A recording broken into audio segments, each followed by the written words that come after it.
Fine. Can you make me co-host, please? I did. Oh, I heard someone else's name.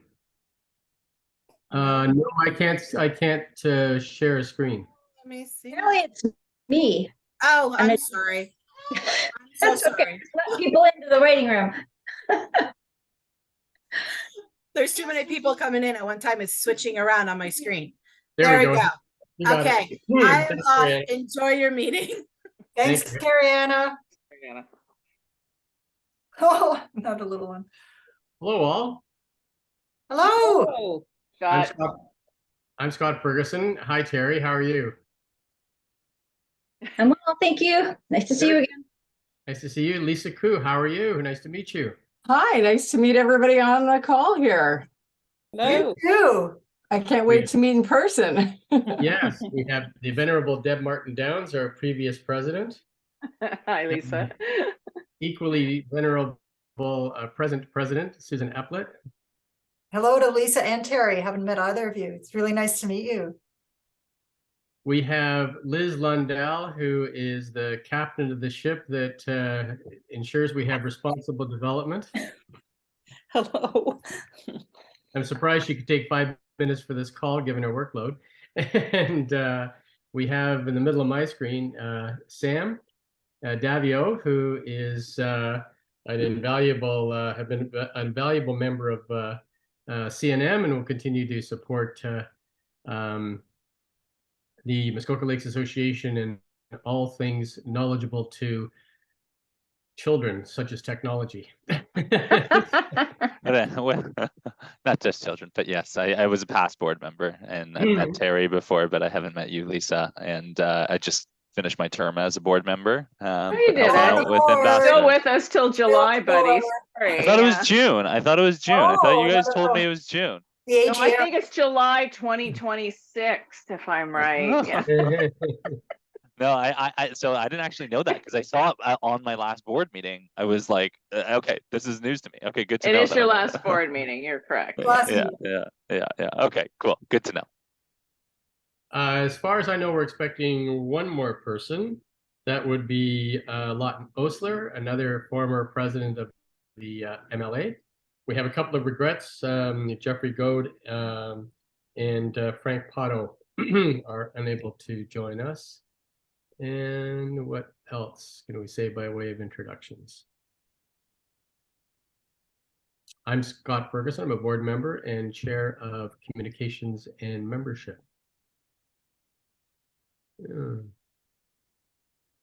Terry, tell us a bit more about you. Sorry, tell you about me? Yeah. I hate doing this. Push record from last week. I'm on the environment committee, and I'm a former corporate banker, and I have a cottage on Lake Rosso opposite Port Sandfield, which was built by my great grandfather in 1930. So it's kind of our pride and joy, and my husband and I are both retired now, and we pretty much live up here 6 months of the year. Beautiful. So are you retired? You're descended from the Cox family? The Cox family? No, my great grandfather's name was George Crawford. Crawford, excellent. So it must be on the Rosso side of Sandfield, right? Is that right? Yeah. Yes. And are you in the mainland?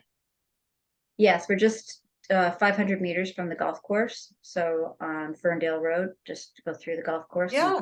Keep going straight, don't turn. Yep. I know exactly where you are. Cool. Nice. And Lisa, fill us in more about you for those who haven't met you yet. Well, it's great to meet everybody here. I really, as I said, I do really look forward to meeting you all in person. And my husband and I bought our little cottage on Eileen Gowan just, I guess, a couple years before the pandemic. So I think we're on our 7th summer now. So really newcomers, I'm sure, compared to all of you. But the minute we bought our cottage, we just couldn't wait to immerse ourselves in all the history and the traditions, and not to mention just the right way to manage, our little piece of Muskoka property and area of wildlife. Both my husband and I had the good fortune to spend summers in Muskoka when we were kids growing up with friends, but when the opportunity came to get our own place, we were just so excited to find somewhere. Our niece was a big part of our decision to purchase, and she considers herself a third sort of co-owner of the cottage, which we think is fantastic. We do not yet live there 6 months a year like Terry, but at some point in our lives, we hope to. But for now, we're just seasonal residents. But we'll be the first people you'll see on the dock at Spirit Bay, looking for the ice out and piling into our tin boat to get over there, even when we probably shouldn't. And we're usually the last ones to leave. So, well, at least two of us know exactly where you are because both Sam and I are pretty close to Eileen Gowan. Sam is down near Taboo. Yeah, great. kind of near Taboo. Driftwood Island is our island. Brighton Bay there, and I'm up Yeah. near Campbell's Land. Nice. And Liz is on Lake Joe. Yeah, and we are here year round. We just retired here 2 years ago, but we were here all through all seasons for many, many years leading up to that. Our kids did sports, hockey and skating and whatever here. So we just love Muskoka in all seasons. Great. Deb is on Lake Muskoka. Yeah, I'm up at Breezy Point, which is just around Walker's Point, and then Breezy Point is beside on the other side of Walker's Point. So been there since I was a couple months old, and I'm not going to tell you how old I am, but it's more than 60 years. And Susan Epplets on Lake Rosso. Yep, north end of Rosso, township of Seguin. Although my parents had a number of different cottages through the years, so I spent time on Muskoka and Rosso and Joe, and but this is my husband's family place, so that's where we are. Very nice. Fantastic. Since we bought our place, we've been taking our boat further and further north to go as far as we can and get lost as much as we can exploring until we discovered better navigation software. And it's been really exciting. We've even gotten all the way up to the north part of Joe, which in our little boat can be quite an adventure, but it's just amazing the variety of landscape and cottage traditions. That's excellent. Well, I'll put in a pitch on the MLA website. There's a 9-minute e-learning module on the basics of boating navigation. So here for the waiting. So I appreciate your videos. I have to say, I have seen them. well, thank you. So Lawton will join us. He's also, we have quite a bit of inside knowledge here among our participants here, and as well as people that may be new to the program. So this is our second rally for the Ambassador program, which is in support of membership growth. And I have a fairly simple 5-part agenda for this evening. Number one, background on membership growth, what this is all about, and what we mean by the Ambassador program. Second, our goal that's in the strategic plan for membership growth. And by having a president and a former president here, they can speak a bit to the importance of this strategic objective. Third, we have been told that it would be nice to have a tool, a guide for people to encourage others to join the MLA. So we have an ambassador's guide that we're going to walk you through. So one of the objectives is to get you familiar with the guide and to know how to find your way around it. Fourth, to point out 2 handouts. People said, it'd be nice to hand a neighbor a brochure or something so I don't have to remember all the facts and figures and what we're doing, have something that can speak to itself. And so we've had that now produced professionally. And then others said, but maybe what if I'm talking to someone who already belongs to the MLA? We got a brochure for that as well. So we're going to show you how to get those brochures. You can traipse your way all the way to the MLA office. You can just pick up your phone and you'll have one before the end of this meeting right on your phone. And finally, how to upload an app or applet, I'm told it's called. Basically an app on your phone so that when you do talk to people, you can take about 30 seconds, jot down the details of the call so that we as an organization can follow up. And Sam is going to help you on that, convert a QR code into something that looks just like an app on your phone. Sam, I understand you're traveling tonight, so you're doing a time check here. How much time do you have to be with us? I'm in the Halifax airport right now, but I mean, I could honestly, I probably could stay till the end. I'd prefer to not stay to the end. I'll rush through security, but I could, if you need me to, stay till the end.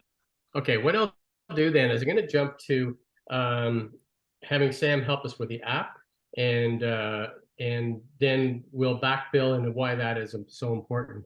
So what I'm going to do is share my screen, and if you have your phone or tablet ready, screen share. So what you can see is I've just opened the Ambassador's Guide, and I'm going to flip down a few pages and catch up later as to what I've done.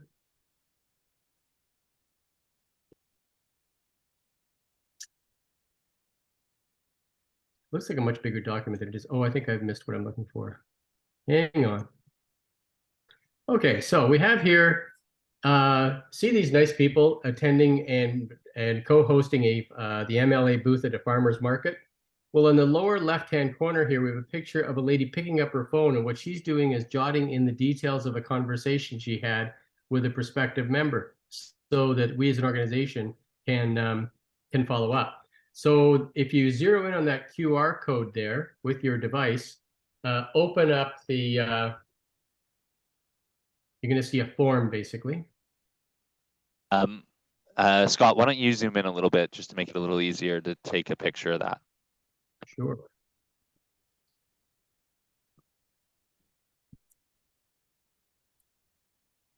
Yeah, I think that will be a little easier for everyone.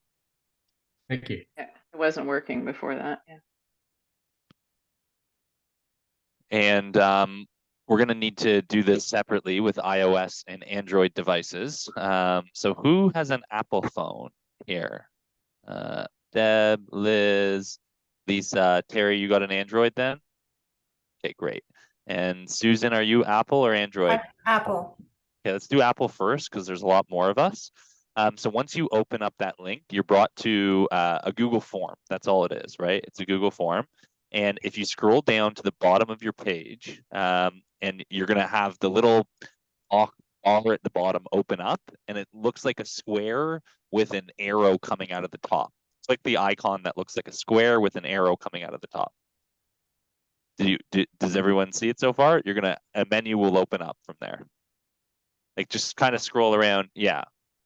Okay, so I don't have an iPhone on me, which is part of the issue. But yeah, so that's the form. You're on the right form. So what you're looking for is in your browser, there's the ability to turn that link into, so like if you kind of scroll up and down, you'll see a little bar appear at the bottom. It's the upload icon. It's like a square with an up arrow. Yeah. You see it? Yep. So you click that and then scroll down on the options there, and you'll see add to homepage or something like that. Add link to homepage. Did you get it, Susan?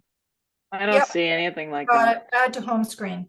Yeah, and then it adds an app to your home screen. You can click that anytime you need to visit that web page and put in a form. Deb, let's do this together. It is a little tough to see. Like it's not. You've seen me easy to in see. action before. Yes. Yeah, No, mine went you're- straight to docs.google.com. I've got the MLA Ambassador Program Outreach log. Did it? Yes. It, So okay. scroll up and down a little bit, and you're gonna see like a little like I see like a toolbar at chat the box bottom. with a exclamation mark. That's not what you're talking about, is it? No, that's not what I'm talking about. So it'd be So Sam, sorry, I can jump in and yeah, just, please. I don't know if this will help or not, but it's part of the regular thing you would see on your phone when you scroll down, and you can see along the bottom some choices. And one is the share button, which is the square with the arrow coming out of it. And on the right hand side is the one with the 2 screen button, so you can open up another window. No? Okay. What I have is submit or One clear sec. form. I got an idea. I got One the second. same as Liz. It says submit or clear form at the bottom. Oh, I'll show just one sec. So Oh, yeah. Okay. you got it now? Yes, I do. can you Okay. show You have it? to keep going with your finger up, Deb, and then down at the bottom you get what you would get with any kind of It's not letting me go past the bottom of the Google form. and then there's the box with the arrow up, or the book, or the 2 screen icon. One sec. I got a good image of it. It's 1 second. I'm gonna share my screen. Can you, Scott, give me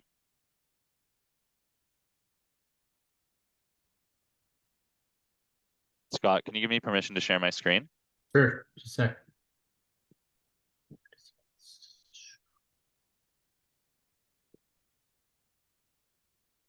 Let me get it a share here for a sec. Yeah, that'll be easier.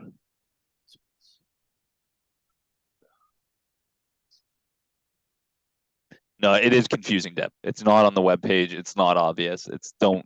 It only pops up when you do certain motions. It is confusing. I Well, am a millennial down at the dock. Should I stand on my head? Maybe that would help. no, don't do that. Don't do Wrong. that. Maybe Harry's yell work nodding, at very it a but little well. bit. I mean, if you want to stand on Shake your your head, fist. you can stand on your head. You're free to Turn it stand off on your and head. on, and you know. Yeah. Harry, yours I can show you on my phone, so it will be easier because I can like show you how to do it because I'm also Android. Scott, when Sam, how do I make you co-host here? you Looking beside your name. you should you should be able to like there should be a three dots on the top of my, like if you hover over me, there's 3 dots that appears beside the mute button, like and you should be able to do it from that menu.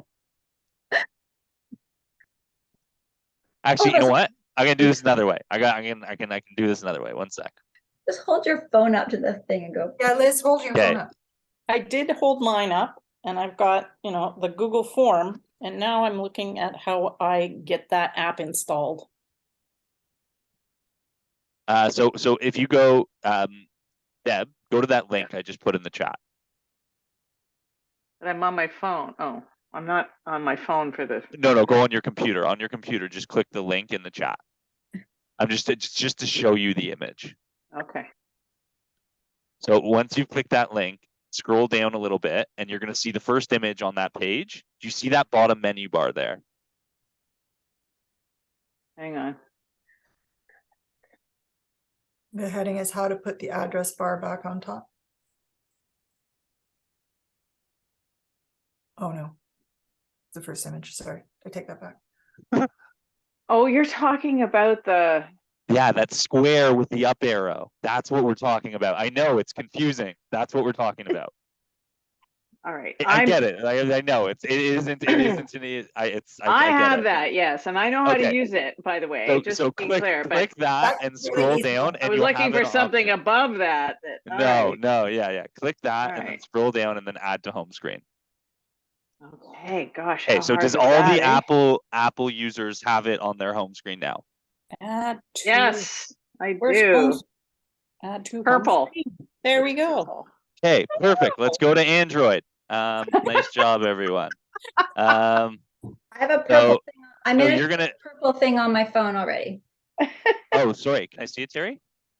Yeah, I'm the Android, so Smarty I pants. Exactly. Ooh, have a She's already purple. there. She's Is that there. there? you're impressive. That's You it. got You're it. good. You You're got good. it. Yeah. So yeah, you already figured it out. It's on that sidebar there. I got mine That's perfect. too. Okay, guys. Good job, everyone. Easy access. You can click on it. If it ever doesn't work for you, or something's going on, or the app disappears, and you're like, I don't know how to do this, like go back to the form, scan that QR code, and just save the link. Copy the link from the browser and save it in a notepad, and go back to it. So that's always always an option. Okay. Thank you, Sam. Do you want me to walk through how to log in that form now, Scott, quickly? Sure. Like, I can't share You my better, screen. given my level of competence. I can't share my screen, but everyone, now that you have that app installed, go to it, click Yeah. on it, Deb, you were looking and for something harder, that's all. Yeah, I this is know. really easy. Yeah. It's super easy. So all you got to put is your first. So everyone try this with me, just as a test. Just make sure to write test somewhere, so I know it's a test. your name. Yeah. But are like- so with this, isn't this meant to be if I'm signing up Lisa? It's if you even reached out to Lisa. Oh, it's okay. So it is my name that you're looking Your for, name. not. So the not first, I'm looking for your target's first name, then your last name, then the prospect first name, then the prospect last name. Those are and then when did you speak to the prospect? So the date that you spoke to them. Okay. And then the prospect, then everything else is most of everything else is not required. So you don't actually need to put in their email. You don't need to put in their phone number in case you don't know it, but you can. If you do know it, put it in. There's specs, yes. And Okay. then, did you meet them at an event? Yes, no. If yes, which event? Put in the event if you know. Did they commit to join? Yes, no, other. If no, why not? Again, you don't have, these are unrequired fields. So just did they commit to join is a required field, and you click submit. And the beauty of this is it's meant to be super easy, super simple. It should take you 1 minute or less. And this will, like, you can do your own follow-up with that person, but this will trigger the office knowing that you've reached out to this person and following up with them or following up with you about that person.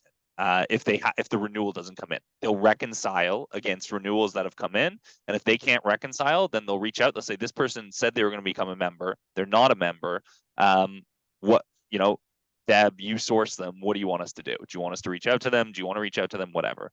Right. Gotcha. So it creates accountability Gotcha. on the work, the awesome work that you guys are doing. It creates accountability on the team side.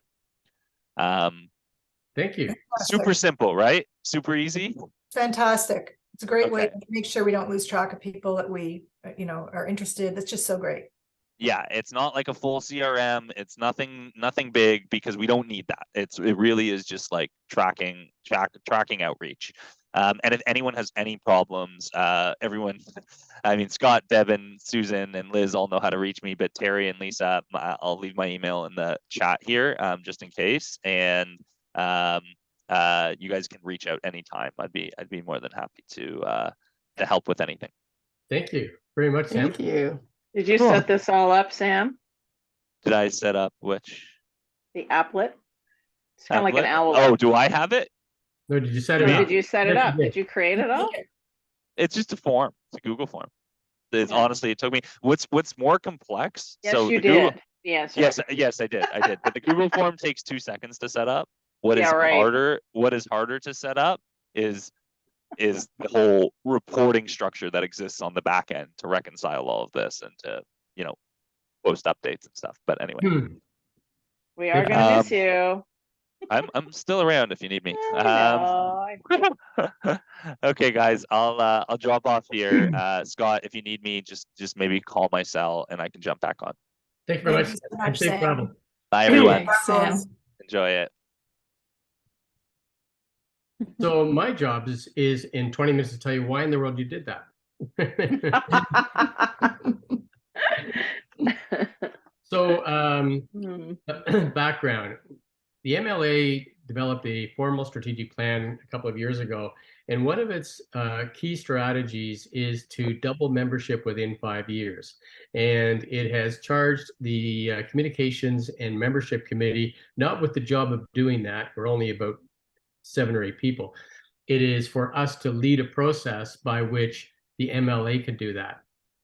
And so that is the goal, double membership within 5 years. I'm going to pause for a moment and hear quickly from Deb and Susan, from your perspective, why is that goal important? Want me to start, Susan? Sure. So when we were doing the strategic plan, we were sort of challenged to, have some targets and things. And someone had suggested triple membership originally. And tripling seemed like doubling is tough. Tripling would be impossible. So one day I just wrote double into the strat plan and got accepted. And so that's how it came about.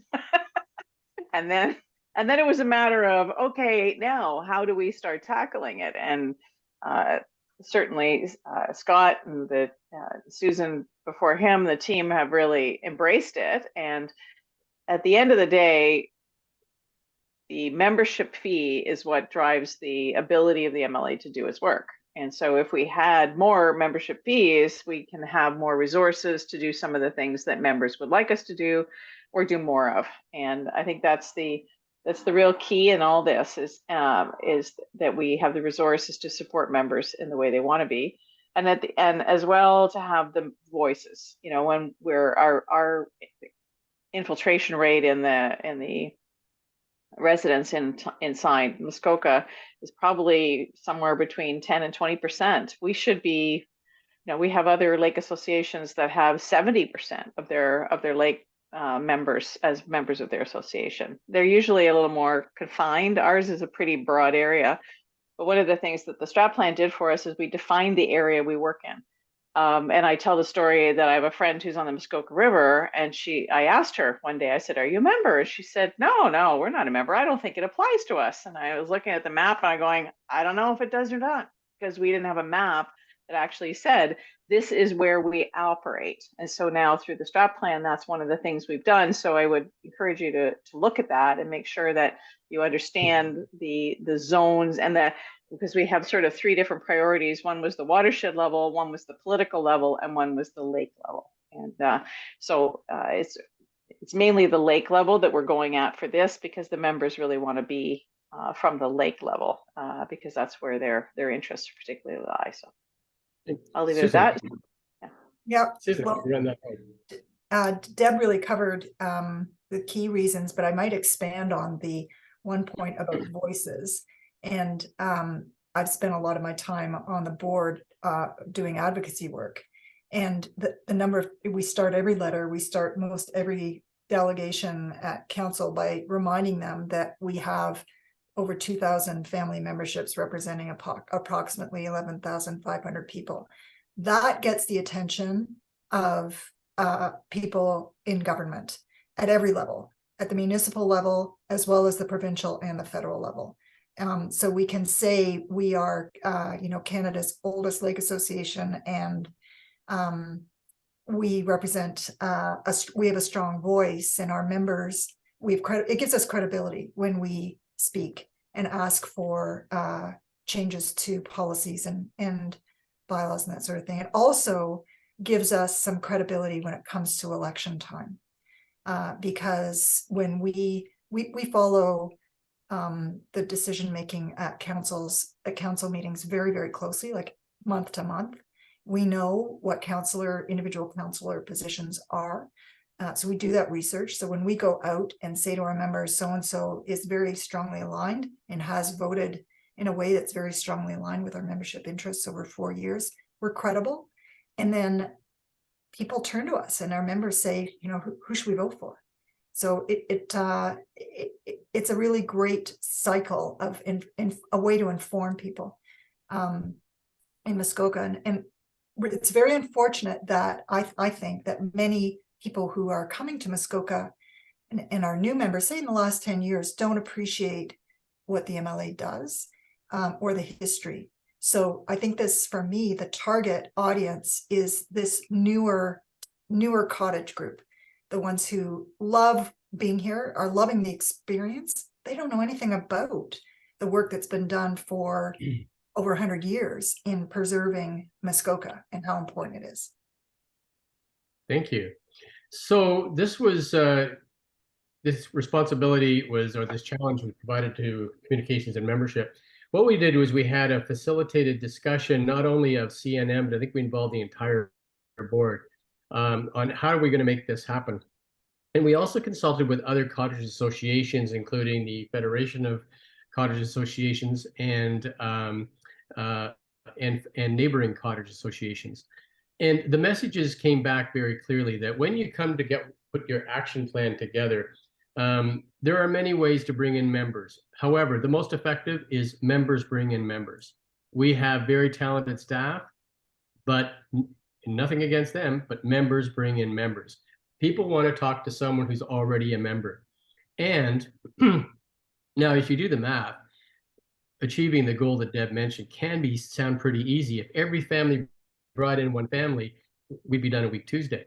We would have doubled membership, a simple arithmetic. But that's not how change management works. So what we have to do is build momentum, and we're going to involve a few people, and then more people, and then more people, and then more people, and we're going to build momentum over time. And that's the way we've charted this out. The other thing we were told is people especially like to talk to volunteers who are leaders.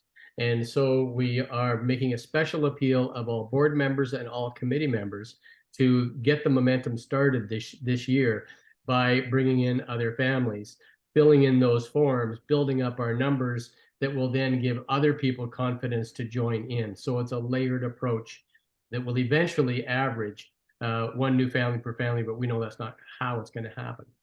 So we do have a 10-point action plan.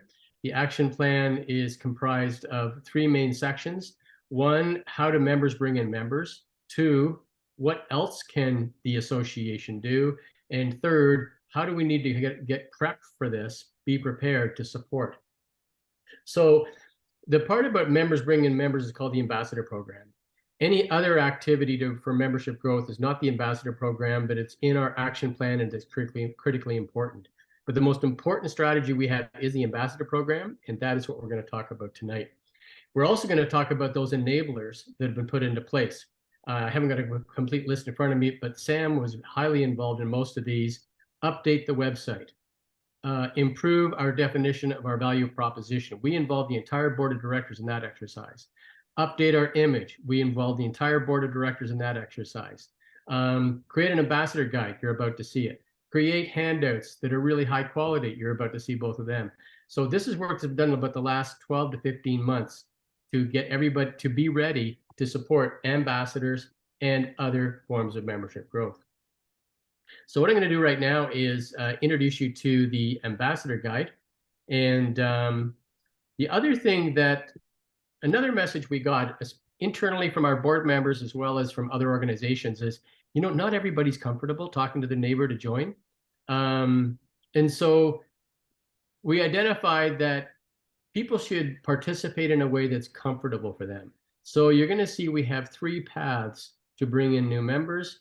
And we're asking people to look at the path and choose the one that makes most sense for them. And so that's where we're going to talk about 3 paths an ambassador can take.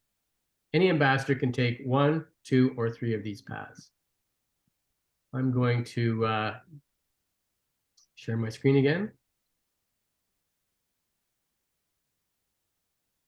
This is the Ambassador Guide, how to recruit new families to the MLA. And you can see it's a cottage country conversation. That's what this image is trying to project. It's not a hard-nosed sales pitch. It's a cottage country conversation where members of the MLA talk to other people, talk about their love for Muskoka, their concern about issues that may impair people's enjoyment of Muskoka, and how to take action by joining the MLA. It's simply that. It takes place outdoors like this, at the gas dock of the marina, informal settings, or across the dinner table when you have a dinner party. This is the table of contents of the Ambassador's Guide. So we have the body of the document and we have resources. The body of the document starts with goals and 3 paths, which I've just described. Path A, talk to your friends and neighbors. So this is the corners, the sort of the essence of the Ambassador Program. Talk to friends and neighbors who are not members of the MLA and talk to them about the importance of joining. Some people may not be comfortable for that. So look at Path B, participate in MLA events. So come to a farmer's market, an antique boat show, and other event, and stand shoulder to shoulder with other MLA volunteers and help us explain the message to people who come to our booth. And you will be, I watched last year, I was amazed how unrehearsed people's stories started to converge into a common story. It was almost magical to watch. And then people's confidence began to rise. And this is a very sort of lesser risk opportunity to communicate about the value of the MLA.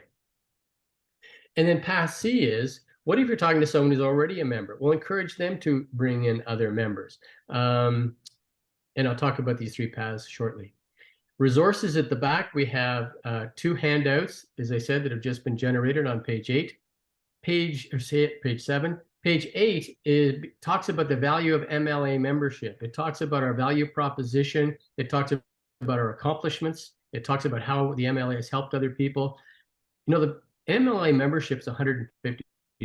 I can't go to the grocery store once for $150, or not very easily. This is $150 per year for an entire family. And pages 8, 9, and 10 outline all the value that the MLA provides for that amount of money. As Susan Epplett said, people aren't even aware of this. And page 11 is common feedback and sample responses. We had fun putting this together. So what do you say to somebody that says, but I'm not on a lake, I'm on a river? Or I've heard bad things about the MLA. Bring it on. Bring it on. And let's talk about that. because we find that most times it's a rumor that's not embedded in fact, and it's our opportunity to straighten the record.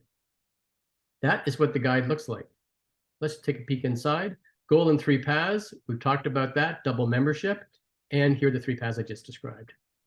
Next, so this is path A, talk to your friends and neighbors who are not yet members. And we suggest that people brainstorm names you know. This is a great family meeting exercise around the campfire. Grab a piece of paper and see how many people do we know that are probably not members of the MLA. I think Sam's family did this and came up with 20 names in about 15 minutes. So I said, well, that's amazing, but that's kind of ridiculous. So I grabbed a piece of paper. We had a meeting. We came up with 20 names in about 15 minutes. It's not that hard to do. It's best to come up with the names before you talk to anybody and then work your way down the list. Third, develop your message tailored to your own style. It's not a sales pitch. How do you talk about your love for Muskoka, your concern, and how the MLA can help? Third, engage prospects in conversation. 4, lead them to additional resources. Give them a handout or give them access to a handout electronically. And over time, you'll refine your message. So this section simply outlines those 5 steps, including a sample script that a person can use in conversation or in an email. I won't pause long enough for you to read it all, but it's a conversation that someone's come up, and it's an example where we're hoping people can say, well, I can do that. I can make up one of those. And at the end, track your success. Open up the app, and that's where you record your conversation. Path B, participate in MLA events. So some people aren't comfortable talking to their neighbors. Well, come stand shoulder to shoulder with an MLA event. Talk to prospective members, and again, record your success. Path C, encourage fellow members. So these 2 people in the picture are supposed to be members of the MLA, and one is saying to the other the importance of you bringing in other members. I did this at Christmas time in Toronto at a U of T fraternity reunion lunch. And I'm way down in Lake Muskoka. My fraternity brother's from Foots Bay. So instantly this increases my reach beyond geographically. And he said, what's the issue? I explained to him the importance of getting new members. And he said, well, I can go out and get some new members. How many do you need? I should have said 7. That's my quota. But anyway, so this is important. This is a way, especially in the wintertime, when you're at the curling club, you're at a board meeting, you're in a charity event in Toronto. I did this in December. So it's not something that has to wait for July and August. And that is path C. And track your success. Handouts from the office. So we have these 2 new handouts. The one on the left is for MLA members, and it is to communicate the importance of bringing in your friends and neighbors as members. The one on the right is for non-members. Pull up a chair. And we have stacks of these in the office. They're beautifully done. But if you don't want to make the trip to the office, scan it. You'll have the PDF right on your phone, and a PDF that you can now send to your friends and neighbors. The value proposition. This is in the resource section, the value of MLA membership. Membership in the MLA is your best insurance to protect the beauty of Muskoka, the quality of our water, the enjoyment of our lakes, the value of your investment, and to advocate for responsible municipal decision-making. That includes taxes, by the way. And what I find in talking to people is different people have different interests. So it doesn't help me to go out with sort of a standard pitch on, say, responsible development. I talked to an MLA board member who said, in terms of talking to my neighbors, I'm not really interested in development. I said, all right, what about water quality and taxes? You got my attention. So different people want to talk about different topics, and these bullets cover pretty much the landscape. You're going to find some connection, I'm sure, in there with somebody, including with people who aren't cottagers. I mean, all the people we depend on so many businesses up here. They all depend on these qualities right here, and they want to pay lower taxes, or at least not have irresponsible tax increases. And so this goes on for several pages of different accomplishments of the MLA, examples of our success, other contributions, lots of information there to explain the value. And then finally, common feedback and sample responses. Someone says, this sounds good, what's the next step? Rather than be caught flat-footed, I'll have the MLA office call you this week. And then you go to your app, fill it in. I'll think about it. That's an important one. Fair enough. I'm curious, what questions do you have in mind? I think about it as often a delay tactic. So probe it a bit and find out, do they have any questions that you can answer? I need more information is another famous delay tactic. Of course, maybe able to help. What are you looking for? Keep the conversation going. I'm in a small lake or a river. This is a huge opportunity for the MLA, small lakes and rivers, that we are barely scratching the surface of. So a lot of these people, as Deb thinks, they need not apply. That's not true. And on it goes. So that is an overview of the top, the Ambassador's Guide, and it's on the MLA website. You can find it easily. You just it's under, I think it's under membership growth, and you'll see the link. And I can also send it to you after this program. That's an overview. I'm going to go around the table and just get a reaction or a question from everybody. And I'm going to start off with Terry, followed by Lisa. No, well, looks like a great resource. Thank you for going to all the trouble to create it. I look forward to reading it. And probably before I go out there and try and give a big sales pitch, because that's really, as you say, not me. Is there a breakdown of our financial statements anywhere, like as to where the revenues go, that's available for people like me, like not necessarily for the public, but where does our money get spent? We have financial statements, but they're done as a auditor piece. We do have reporting on our budget, which would be more illustrative of where the money goes to which groups. I think that yeah. The bottom line for me is, if I was just talking to a prospective member, I'd say it really goes for those bullets you saw in that list of, the part about we're the cheapest insurance, and it's, the amounts vary by bullet, but that's where the money goes. It's to responsible development, it's to water quality, all the areas that are listed. Yeah, I appreciate that. Those are great apple pie statements. I just want to kind of understand, drill down a bit into the substance of it. Okay. Susan, so we have an annual budget process, Terry, where we go through line items, and every committee chair asks for funds for particular items.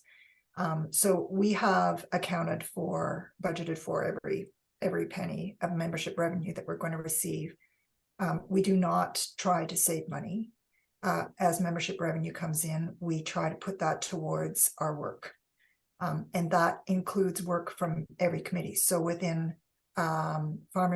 within Gluck, And like, I'm not looking necessarily for, okay, $3 million went here, but is it, in order to do responsible development advocacy, the MLA needs to hire lawyers, they need exactly. I was just getting to that. So we hire lawyers, we hire planners. And the planners in particular, that costs a fair bit of money. So that would be the expenditure. We also hire a woman who goes to every 5 meetings a month and takes notes of what was said at those meetings and issues a detailed council meetings. Yeah. Council meetings. I'm sorry. Thanks, Deb. And she attends council meetings in Gravenhurst and Seguin and townships, different municipalities where our members are, and issues a report. We do a monthly newsletter, News Bites, and we hire somebody to help us with some of the editorial work on that newsletter. So that would be Gluck. For the Scots area, we rent out space at farmers markets. We purchased a tent and supplies to set up at our market. We rolled out a whole new rebranding last year, where we hired a professional design firm to redesign our logo. We do a yearbook every year. That costs money. We have an editor for that, and then we print it. We have mailing costs to send out our yearbook.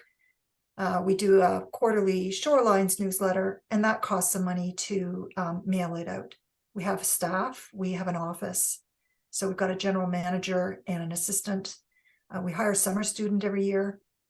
And we do some charitable community work as well. We give a student bursary for $5,000 a year, where we interview students from all the high schools in our area, and we grant a bursary of $5,000. We donate some money every year to a cause that may appeal to us. We host the regatta. Yeah. And then every other year we host the antique boat show. So those are examples of more of the big ticket items. But I'm wondering with Terry's and- question, whether we need to create something that is a tool that says to people, where does, because just when, to your point about the yearbook, it largely pays for itself because we get advertising. And one of our members of our road association, who's a member, said, I'm going to lose my membership if you guys don't stop giving me a hard copy of this book. And I'm like, really, Bob? No, we need you as a member. And, and by the way, no, it doesn't cost you hardly anything. And if you don't want a hard copy, then tell us you don't want a hard copy. So, we can put together some changes, but I think there's that kind of understanding that would be helpful, perhaps, so that if somebody asks you those kind of questions, you have a little bit more background on that. Do you think? I would find that helpful. Yeah. Yeah. I think it's a good idea. I think we should, and we need to be careful about it because my first career was in accounting, so no one loves numbers more than I do. My concern is that when you're trying to convince someone to become a member, that they don't get lost in the detail and forget the big picture. Yeah, I'm not looking for, $272,000 went for this, but just the membership fee is $150, and here's what we do. And why do we need to charge a fee? Because you've got all these volunteers and they're doing stuff. Well, no, actually, we have to hire professional lawyers to go and represent us in these instances, and we can't, we don't just have Susan going to the meetings and out of the kindness of her heart taking notes. There's employees. In order to that might suit a pie chart really well. I just wrote that down. Yeah, and Yeah. Where does it all go? And then pick up these descriptions we're getting from Deb and Susan. So thank you for that. Yeah, I think that's a good idea to have, at least to have it as a tool. If nobody needs it, that's fine. But sometimes we've had to pull out some of that in the past when responding to member comments about how much we spend on that. Like, well, actually, we spent nothing on it because we basically got Right. sponsors or whatever to deal with it. So. If you get some guys saying, I don't want to go to the regatta, and I don't have an antique boat, and I don't care about them. And exactly. Right. Yeah. And I'm going to guess that consultants and the materials and all the supplies and things for water quality testing becomes a pretty significant expense as well. So I think if we were just to highlight our sort of 8 to 10 major projects, that might answer a lot of questions for prospective members. Yeah. Thanks for mentioning that, Liz. Good point. Yeah. Lisa, bring you into the conversation. Yeah, I think that's a really interesting conversation. And I would say even percentages, right? I think in an era where people, expect transparency and want to know details, and if you can't offer those things, then it can sound like you don't know, or you're hiding something. I know when I was applying to join the board, the first thing I was doing was digging around to try to find the financial statements anywhere, just because, your fiduciary responsibility is to be part of that. And so I think, you can't make a lot of that information public, of course, for obvious reasons, but where you can provide sort of publicly usable figures that buttress the argument, I agree that I think it would be helpful too.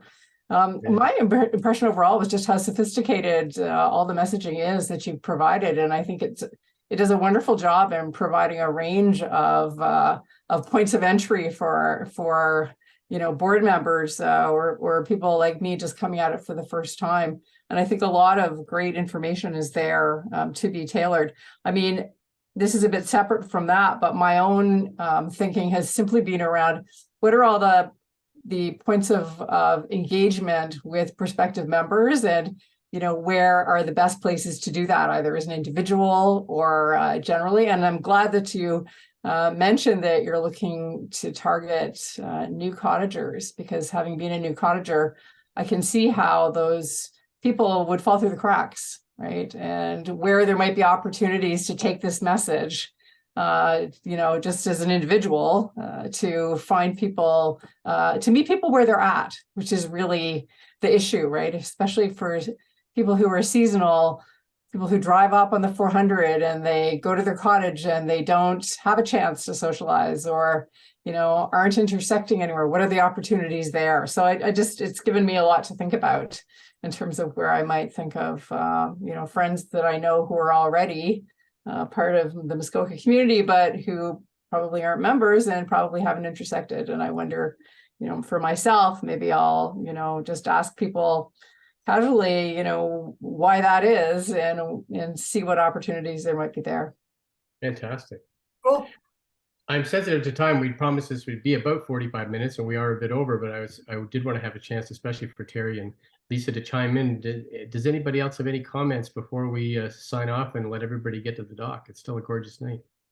The one thing that I think, Lisa, you said you're on Browning, right? Eileen Gowan. Oh, sorry, Eileen Gowan. I'm not sure if they're a separate member of the MLA. It's a good question. I don't think they are, to be honest. Browning is much more organized, like they have. Yeah, Browning has so Browning has their own lake association, or sorry, whatever, island association. Right. And one of the things that Scott has in his guide is if you are already part of another association, then how do you converse with people and say, why does it matter to be a separate member of the MLA? And that's a conversation that's difficult, because they all go, well, I'm already part of my association, which is part of the MLA, so I get all your information. I don't need any more. And I think that's a difficult conversation. In fact, Scott, just as a sidebar, we had this conversation with the Federation of Ontario Cottagers Association. I'm on their board, and they wanted to reach out to people like Susan and say, be a member of FOCA as well. But MLA is a member of FOCA, and then, so Susan should be a member of FOCA too, and like, why, right? Because she's a nice person, she should just give us a little money and call it a day. But it becomes this layering that is really tough to tease apart. And most of the board members at FOCA were kind of going, that's a hard sell, like if people want to do it, that's one thing, but to try and upsell them, which is what they want. They wanted an ambassador program through the FOCA directors to other members to be a FOCA friend of FOCA. That's a tough sell. So, and I think we've seen that so many times with the other lake associations or road associations or whatever. I'm already paying a due here. Why do I need to do more? We're already a member. And I think it's a tougher sell. So we do have some tools on that part. So I would like to let you folks go and enjoy the rest of your evening. Thank you very much for participating. We're recording this, and our goal is to make it better and better every single time. And for that, we need feedback. And I do see a pie chart in our future. So definitely. Thank you for raising that. That's great value add. And Scott, thank you so much for this. Oh my goodness, this guide is fantastic, and it's inspiring, motivating. Thank you. Great, thank you. Good. We'll look forward to seeing you all later. Yes, and I anticipate what a wonderful first interaction. Yeah, it's fantastic. Thank you. Mary looks like she's jumping in here. One little question. Scott, are the little brochure things available in the office now, or? Yes. Yeah, okay. I may go pick them up. And I'm anticipating an email from Susan Eflin in 9 minutes saying, when's the pie chart going to be ready? So yeah. Mary, you do water sampling, don't you? Yes, they were given in the water sampling kits too. I don't know if there were some that provided with all the kits. I haven't got my kit yet, so I went out with I shadowed someone, and I'm supposed to ask Carrie Anna for my own little kit for my one. Oh, okay. There should be some in that box if you didn't get into the office. But I have to go in there anyway, so it's perfect. Okay, perfect. Very much, everybody. Appreciate I handed out two on my first water sampling weekend. People were wanting to know what we were doing, and I was able to distribute a few of the brochures. They're very useful. We're in an area there's no people, so your water quality should be excellent. Yes, it is. It is very good. Yes. So, anyway, thank you very much. Right. Take care. Everyone. Thank you. Bye-bye. Hey, guys. Bye. Bye-bye.